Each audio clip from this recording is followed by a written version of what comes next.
welcome back to Foundation Paper Piecing Series 4, this time for June. You can tell that, right? We all have something just in our minds about June and what happens in June. And for us in our area, and I think a lot of the country, at least the United States, maybe in Europe as well, it's those first berries, those first strawberries. So we couldn't help but celebrate the month of June with these beautiful red, ripe strawberries that are so good for us and delicious. So as we look at our stickers, notice I see letters A, B, C, and D. That automatically tells me my strawberry has 4 sections: the A section, the B section, the C, and the D. And so we'll be making a portion together today and sewing some of the sections together. And I want you to see what that looks like. Just like any quilt block we would make, we make a portion of this row, make another row, make another row, and sew it all together. So it's a first cousin to patchwork, but definitely a little bit different. So we'll be working on a section today.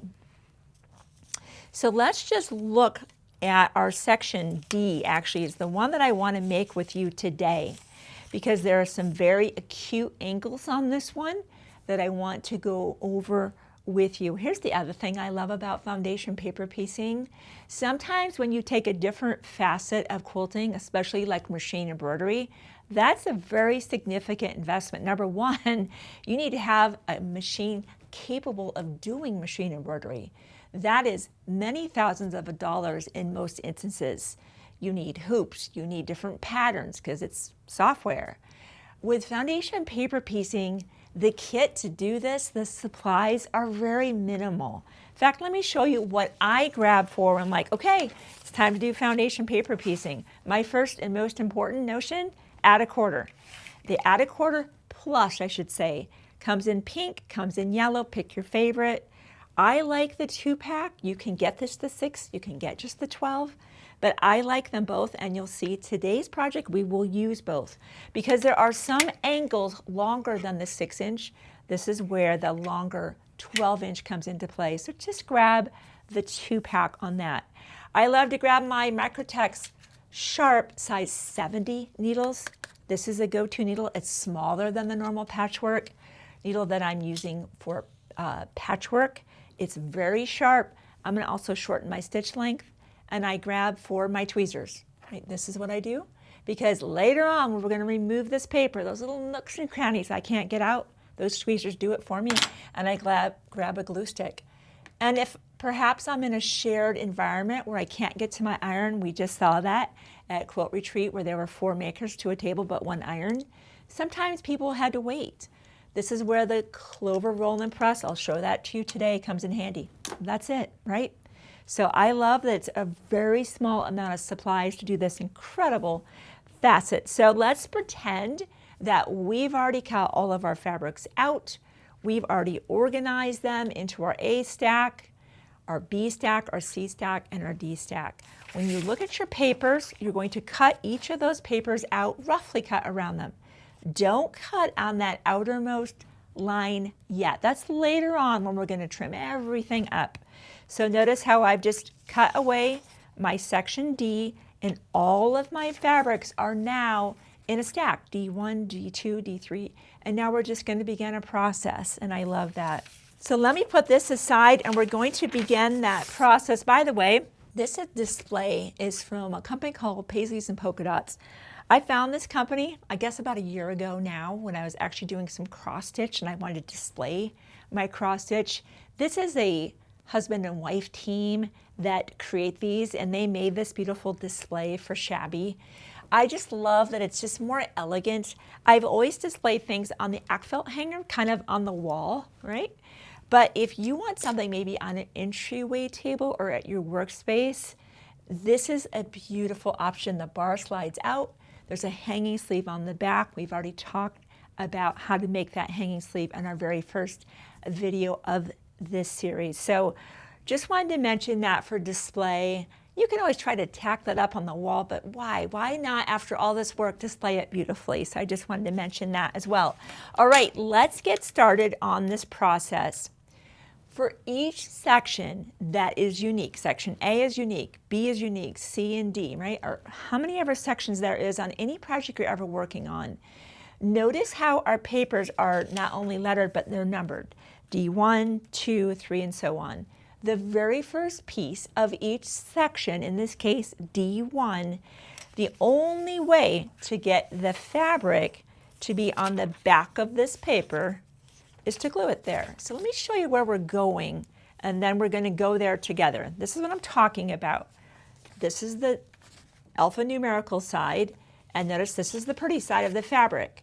So notice how it's back to back. That's the first thing that I want to point out to you, that I do see some makers get a little confused about.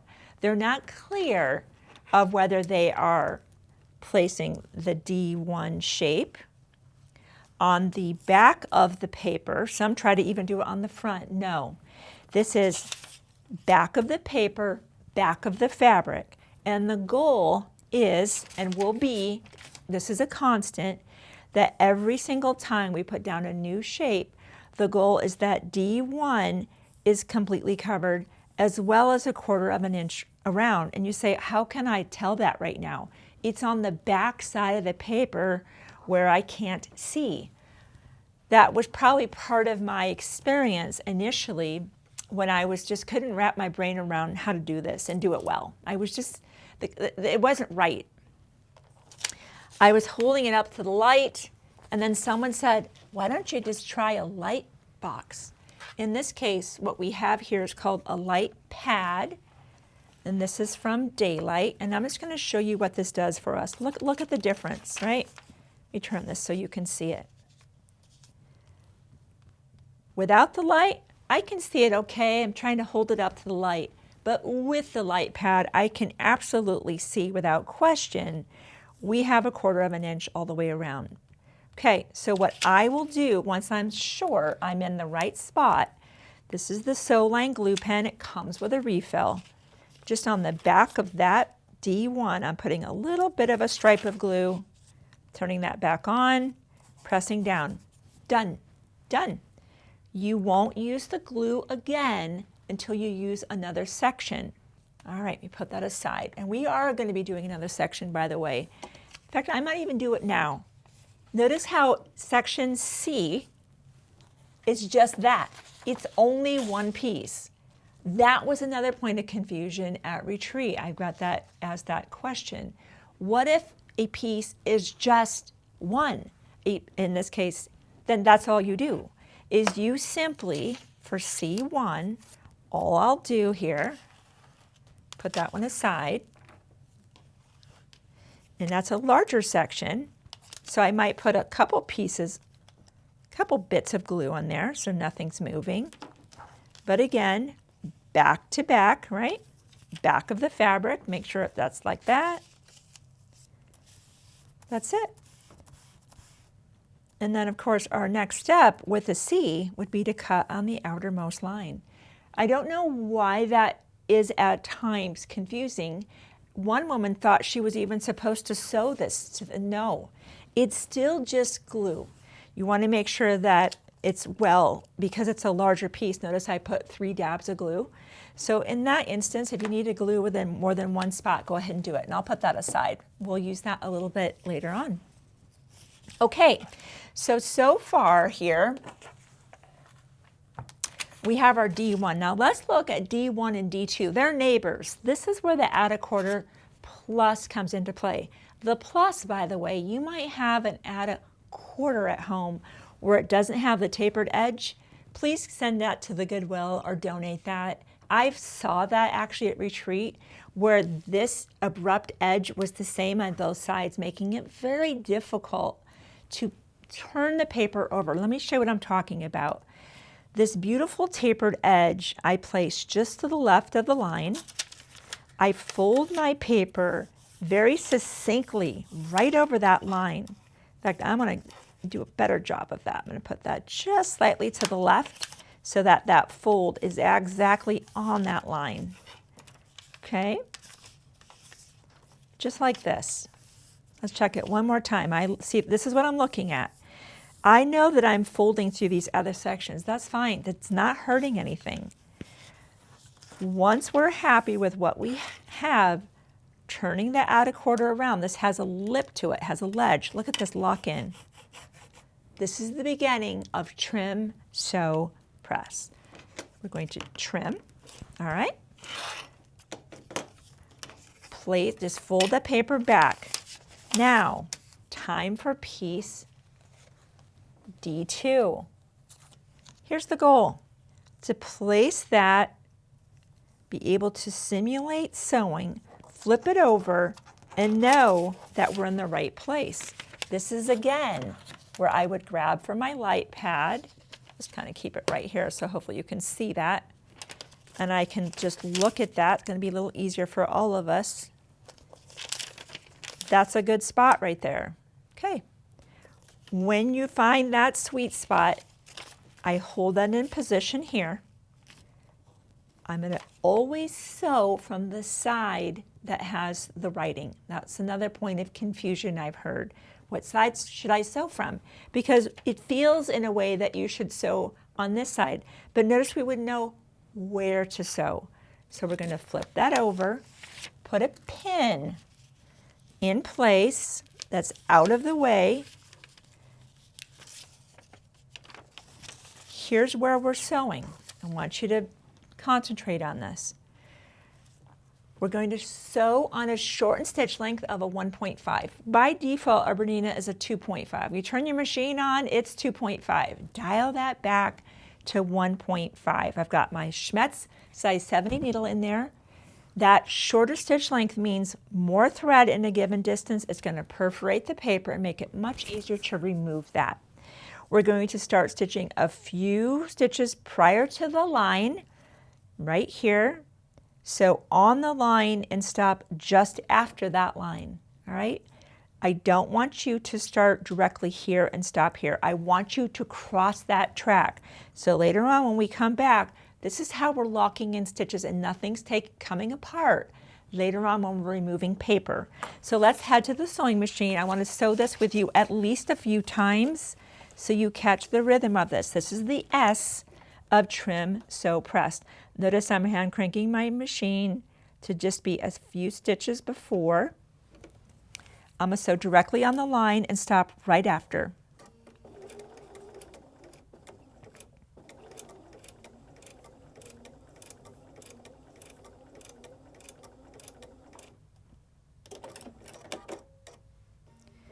Notice I stopped just after. I could have actually taken, in fact I am. I'm going to take one more stitch there. I got a little bit gun shy, I think. Let's try that again here.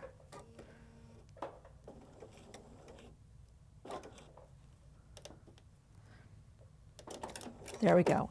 I feel better about that right there, starting after. And I think the other thing I need to do is probably engage my needle down, which is not engaged. That's going to help for sure. Okay. All right. After we've done our trim, sew, it's now time for P, which is press. You get a choice here. Do you want to do the clover roll and press? Maybe you have little ones where you're concerned that, hey, there's a hot iron. Great option to now use that clover roll and press. And it does a great job. If you're like, nope, I want a really hard press. Okay, that's fine. Always your choice. But whatever you choose, whether it's the clover roll and press, a different pressing tool, or the iron, this is where the P takes place. Guess what? We've done a whole round trip of TSP. Now we simply repeat this process.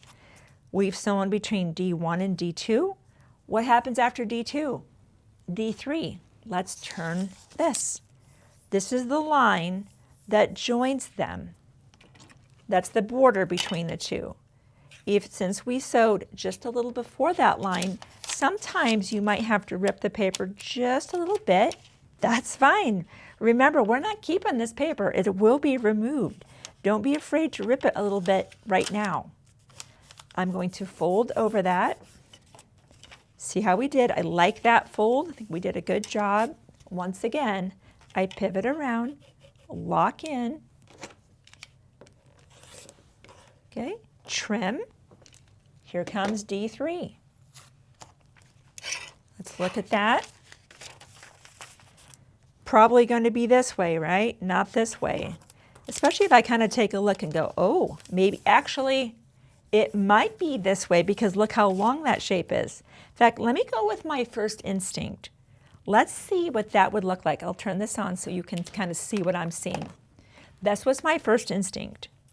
Let's simulate it went this way and come here. Look how I barely got that 1/4 of an inch. I don't like that. Let's take that back and go this way and see if it's a better situation. Let's look. Better, but I got to move it this way. You see this? I'm not covering it here. This is the trial and error. This is why we audition. Let's look at this now. Look. I easily have that, and that was not my first instinct. And I mean, I didn't draft this pattern. I'm just doing the video with you. My instinct was completely the other rotation, 90 degrees different. This is why we audition. Another thing that I love about today's light pads, they're more affordable than they used to be as light boxes. I don't know how Wafer has done that, or excuse me, Daylight has done that, but they have. Especially the Wafer 2 is an incredible value. That's a little bit bigger than this one, and the value is just undeniable. That used to be approaching almost $300, and as of this filming now, the cost is 1/3 of what it used to be. Incredible. So if you've held off getting a light pad, light source, do it now. We never know when these prices will change. And so I think it's an incredible value. Anyway, end of my commercial for a light source. You can see I could have guessed, and I would have absolutely guessed wrong. So having that confirmation means I'm not using this thing, my seam ripper, my least favorite notion, but far too frequently used. Okay, where are we sewing? Notice there's a line coming in here. I'm going to sew just before this line and stop here. So once again, I'm going to kind of hand crank that down, come here and stop. Make sure everything's in place. All right, let's go sew.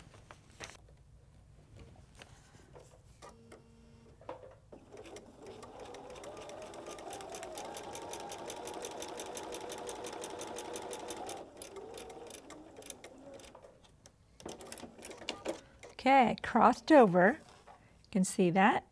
All right, now what do? We've trimmed, we've sewed, we press. We press. And off we go. Either our clover roll and press, which does a fabulous job. In fact, our maker Kelly, who was the one that did such a beautiful job in our showroom, she told me this is her normal. She just likes to be, you know, because her iron's over here, but she has her station here. And this is her go-to, even though the iron is there, and there's certainly no waiting.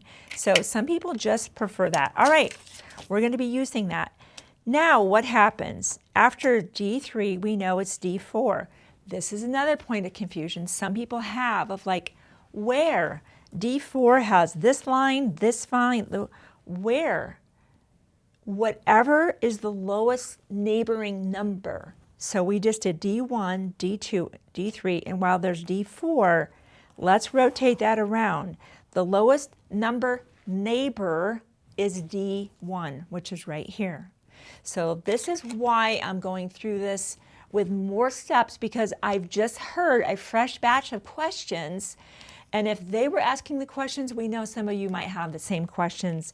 And we want you to be completely successful so you fall in love with foundation paper piecing as much as we have. Because I started just a little bit before that line, I know I need to rip my paper just a touch so I could get absolutely perfectly folded over right here.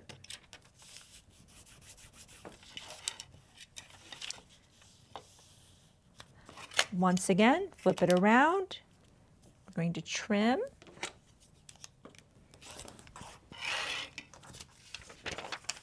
align our next fabric.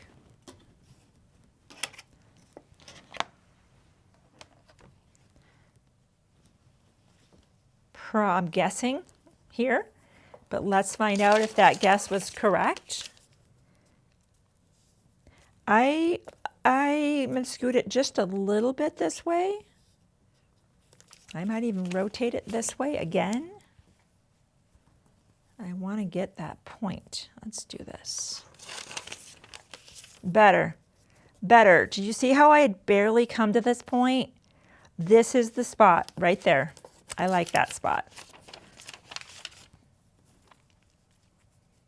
Right there. Flip it over.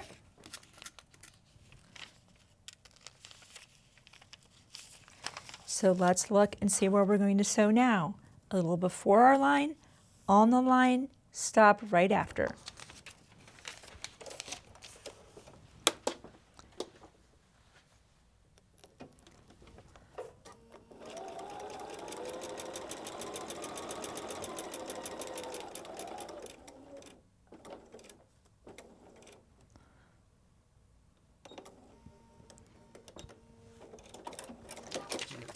Okay.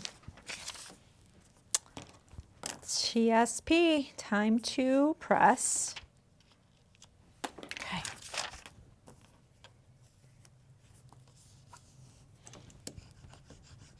All right, let's see what's next here. 4 and 5. Once again, tear just a touch. This is the one I want to really do with you. Gosh, we're almost done really with this whole section. I'm glad we were able to do some of these where it's way less intuitive than I thought.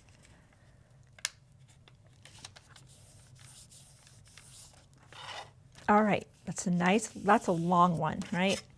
Notice how I'm almost at the full distance. This is where this starts to become more comfortable, especially with that next one coming up. The D6, this long piece, we'll definitely be using the longer at a quarter. Okay, this one should be very obvious that we need that long angle. The only question will be where? Where do I situate that? Is it here? Is it here? We'll bring out our light source, our helper, simulate that. Look at how I missed this right here in this corner. This is what you're looking for. I was guessing, and obviously I need to slide this down considerably. Let's put that there.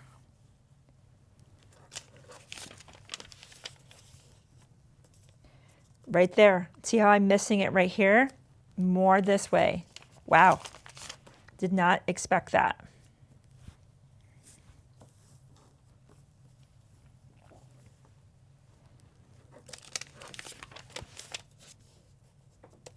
Yes, finally, 3 attempts. We're going to keep going with this one because I want to this is real life, right?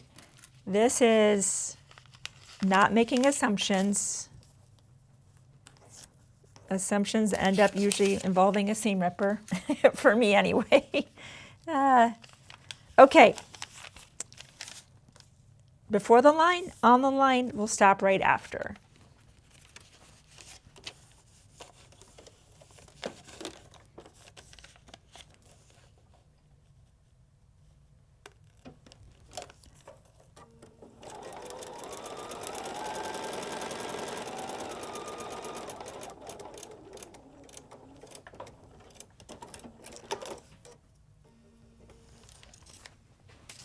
By the way, if you ever find out that you do the sewing, you press, only to go, uh-oh, something seems off here. I think I missed it. I think that fabric was in the wrong spot. Let's assume I just sewed. I'm sure I'm in the right spot. I sew, I'm in the wrong spot, and you realize it. You got to seam rip. You have to seam rip this. You can't go on and hope somehow it's going to fix itself. It can't. So that's where you go back and you seam rip. You might rip a little bit of the paper, especially because the seam stitch length is so short. That's okay. I've heard people even tape this back together and make it work, but that's why we're making sure no one's having a good time seam ripping a 1.5 millimeter stitch length. It's very tight stitching. You're ripping your paper. So that's why we want to double check. Okay, this is the one I wanted to definitely do with you. 7 and 8 are pretty obvious, but let's do this one together. Definitely involving the longer, add a quarter, rip that just a touch, just like we've been doing. Folding that over succinctly, folding all the way down. That big, long add a quarter. Look at the real estate this can cover here. All right. Look at this D6. This is probably why my first attempts at doing foundation paper piecing, because my pattern did not tell me what size to cut my fabrics to, I undercut every single thing.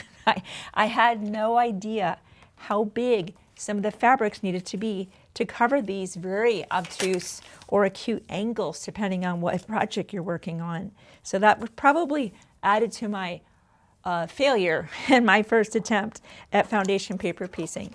Let me just press that really good. I want that over good and firm. Okay, here we are. Probably there. Let's slip it and see if we're right. I'm going to go this way. I barely have that right there. Let's see about that. Yes, yes, yes, yes, for sure. That's the spot. I would also encourage you in this case, because it's so big, pin in more than one place. Let's pin there.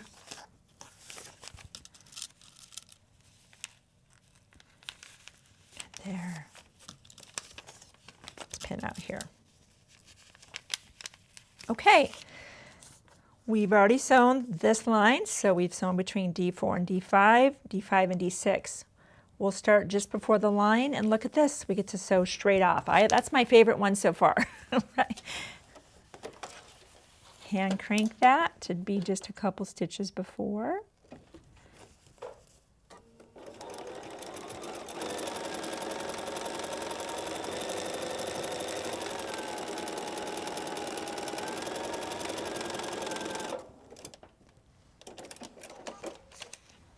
And you know the drill. Press to the outside, right? No big surprise with that now. You've already caught the rhythm, no doubt.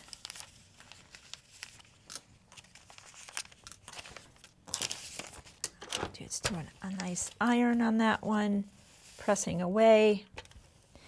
All right, I think you've now seen enough angles. There's 2 more to go. This would be our next line. Just like we've done, trim, sew, press, you can come right off, straight on there, straight off, press to the outside. Same with this one, until your shape looks like this, right? Like, wow, that looks crazy. For now, this is one of the most satisfying parts of foundation paper, is when you get to trim it all up. Now, I want to talk about something called engineered corners. What does that mean? Sounds fancy. Let me show you what I'm talking about here. Actually, we don't have any engineered corners on this one, but we actually do right here. These little tiny corners here. These little places where there might even be some on our other pieces. Slight notching like this, right here. These very subtle notches, as we will see. We're going to sew this whole thing together. Those, don't trim those off. Those tiny little jogs in the path are deliberate so that everything clicks together just like a puzzle piece. This is part of our strawberry, but let's first, we'll just trim up this one. And I like to make sure that my dashed line of my creative grid is exactly on this line. If I am exactly on that line, then I know that I'm cutting exactly where I should be cutting. See this little engineer corner right here? Make sure you're respecting that little jog. It's going to help you.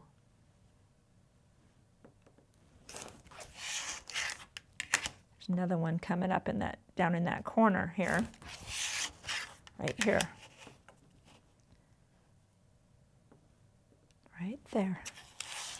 Okay, put that one aside. Always great to have a little trash can handy for all the little trimming. Now this is, of course, no engineered corners. This is just a rectangle.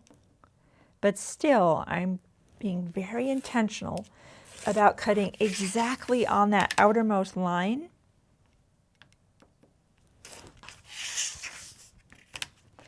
Another question I was answered is once you get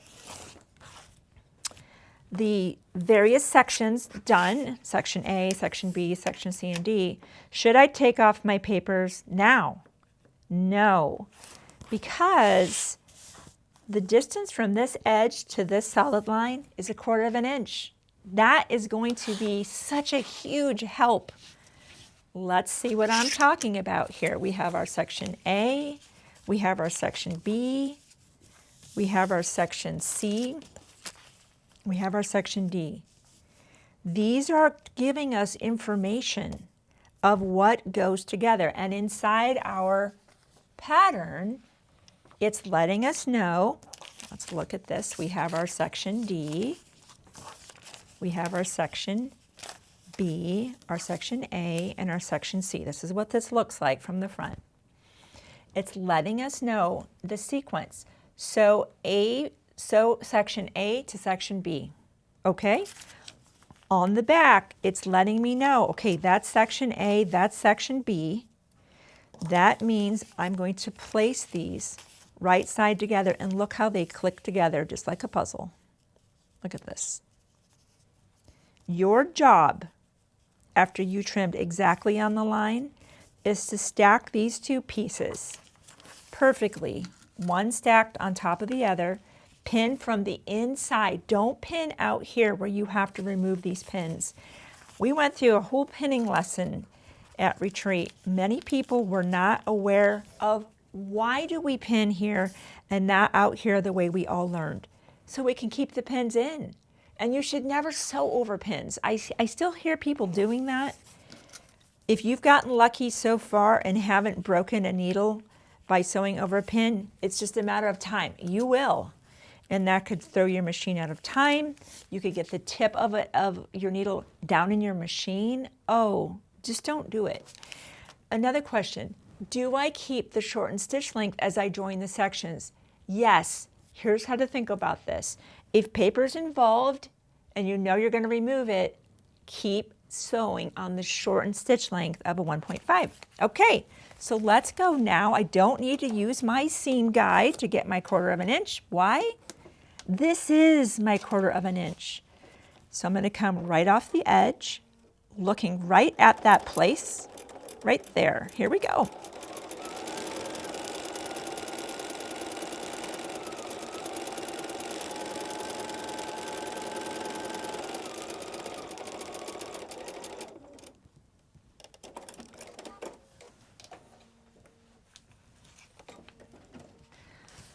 All right, let's unpin. And our pattern, remember that our patterns now follow the arrows. That's helping you know what direction we're pressing. That's not just saying sew A to B. That's letting you know to press that seam open to distribute that bulk. This is where I love to use, sometimes there's a stubbornness with these seams, not wanting to open. This is where I love to use a clapper. So let's first warm up that seam, making it more pliable. This is where I will use sometimes something like this to open that seam up. It doesn't want to be open. Iron right on top of that.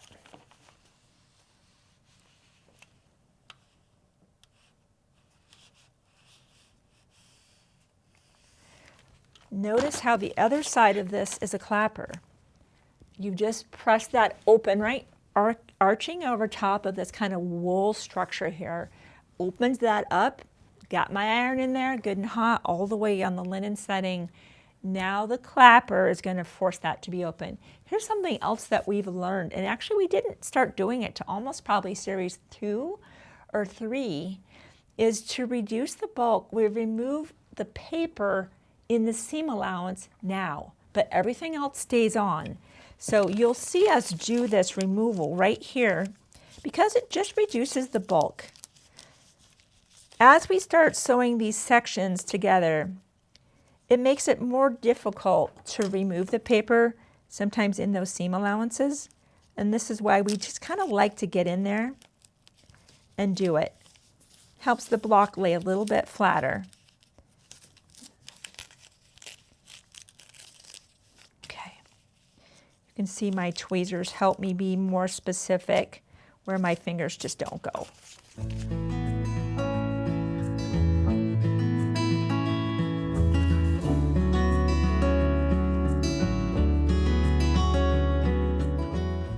Okay, messy business. I'm going to repress that seam.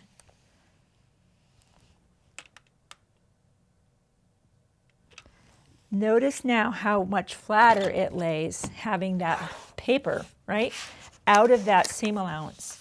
All right, what's next? Let's follow our pattern. See what it's telling us to do as I clean up a bit here. Okay, this is letting us know. So the AB unit to C. Once again, what's our job? Stacking these exactly on there. And I mean, we're making this in real time, right? Right? You're seeing that the paper does the work. I asked our makers at retreat, what do they love about foundation paper piecing? I actually love to hear your comments. I'd love for you to write that. Is it the intricate shapes that you can make with foundation paper piecing that are achievable with normal patchwork? Is it the precision? Is it that once you get all of your shapes cut out, notice I'm not really referring to a pattern except right now of what do I sew to what, section A to B. I'm not like concentrating on a difficult pattern. What is it for you? Most people were telling us the precision of it, that even as a beginner person in foundation paper piecing, if they follow this technique, your block can look just like mine, and it's true. You don't have to be experienced at being a quilter to be phenomenal at foundation paper piecing the very first time. All right, let's sew these together.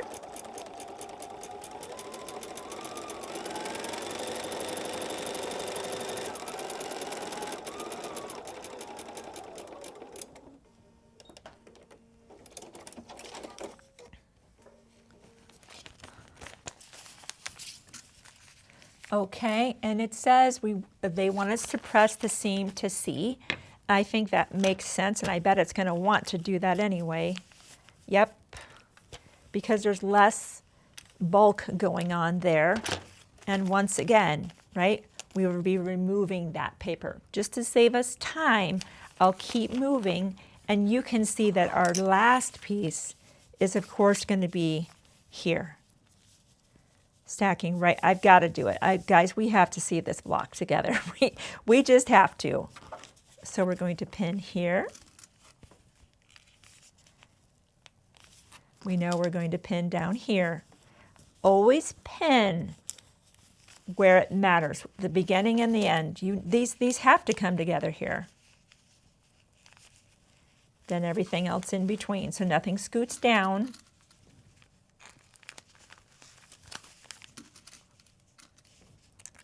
Okay.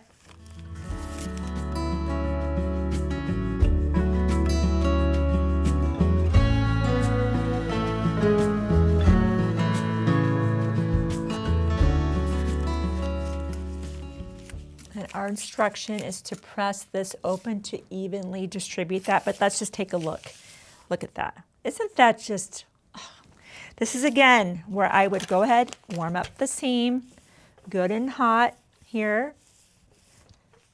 up over top of our presser bar, forcing that seam open, get in there with the iron, presser bar, remove the paper, get this good and flat. Once it's ready to go, that's when you're now adding your side borders. And because this is so perfectly cut, they fit. Make sure you're cutting those borders exactly to the size inside that pattern. And we sew the borders on with the paper on. Why? Because of this 1/4 inch guidance. I would absolutely have this border here pinned on from this side, sewing on that side, because the 1/4 inch is telling me where to be. This line's showing me where to be. Press to the outside, do the top and bottom border. That's when we love to add our Cali Dell. People were asking us about why we love the Cali Dell, because it's fusible, it's plush, it's thick. I just love the way that it handles. Ironing the Cali Dell, the fusible fleece, to the back side. We now have our backing. You could use a 505 glue stick. We sell that on the website to attach that, make your quilt sandwich. This is why we have the thread set. We love just showing off beautiful thread. Most of the time when we're doing patchwork for someone with white, gray, or black, kind of boring. We love to be able to showcase these beautiful sulky threads. And you can see here where we're stitching it all together. It's helping to quilt it and make it look embossed, right? Trim all the excess. Once it's all quilted together, trim off your excess batting or fusible fleece, your excess batting, and now you're off to binding. Make sure if you want to display it like this, you add the hanging sleeve. We've covered that in previous videos. But the main thing I wanted to show you today was, hey, there are times, even me who's been doing now 40 years of this, on 3 of the positionings today, I was off. I assumed wrong. That's the beauty of confirmation with a light source of some kind, to go, oops, nope, more this way or more that way, right?